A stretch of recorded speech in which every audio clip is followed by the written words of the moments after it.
This video was on a 1975 Coleman 252 Milspec military lantern. I got this lantern fairly cheap. It had been dropped and the ventilator was bent. I straightened it. The cage was bent and I tried to straighten it, ended up having to get a replacement for it. This one's been personalized. Evidently sometime in its military career it was the medics. These 252s are all basically the same, whether they were made by Coleman or one of the other manufacturers. They're a little trickier to light than a regular Coleman lantern, just because of the way the valves and stuff are. They've all got a small funnel chain to them. They've all got these parts wells. All of the modern ones do. The ones in the 40s might have had the parts well or not. In the parts well, there's usually extra cups for the pump.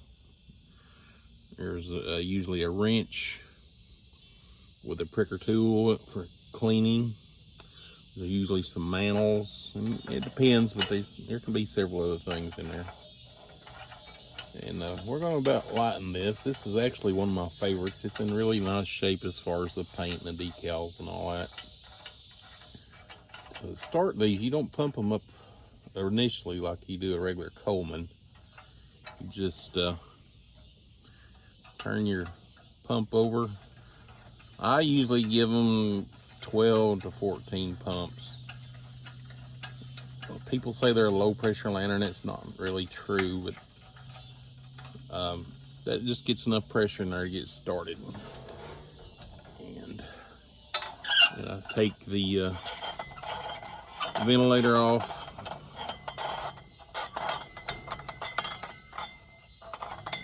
Where I can get to the glass panes. I take one of them out.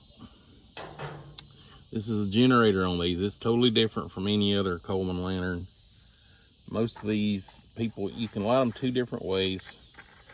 You can take a match or a lighter and heat it here at the base and right here so it vaporizes quicker. On this one, it seems to light better if I just give it a quick turn of the knob, get a little gas in there, and like I said, they're kind of tricky sometimes.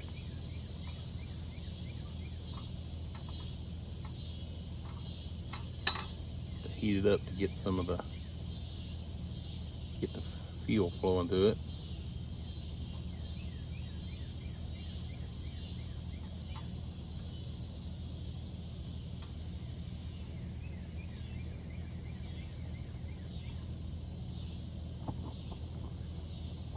And then I cut the valve off and let that, well, I cut it off too quick. But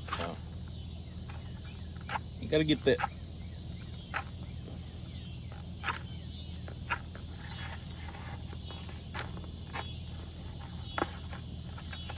lit and let it heat that generator up so that the fuel will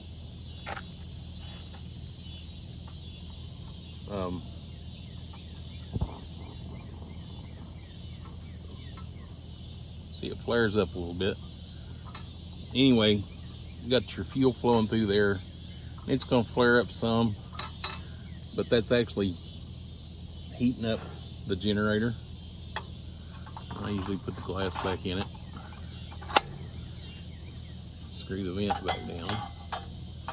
You'll be able to see a difference whenever it gets to warming up there. It'll really take off. These were all built for the government, so they cut corners when they could. These don't have a burner screen in there to keep it quiet, so these really make a lot of racket. They pretty much roar.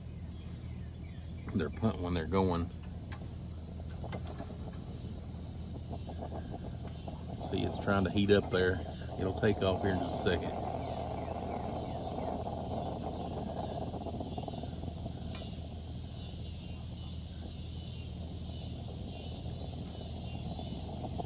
Kind of just got to fiddle with it till it warms up. It'll let you know when it wants to go. There she goes.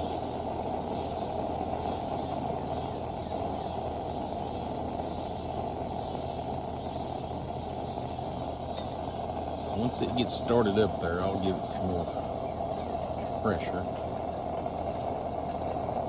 A few more pumps. And then I'll let it sit there and warm up for a second. Get everything good and warm. The fuel's flowing through there. It's vaporizing when it comes through the top. And then I'll open the valve up. Pump it on up there. Whenever you got, I set them around on the rails of the deck.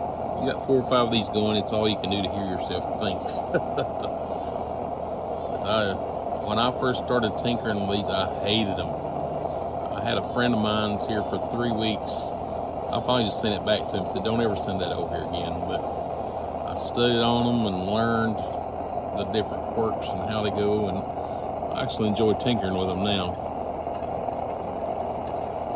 Now that she's going good, I usually put 20 more pumps in it.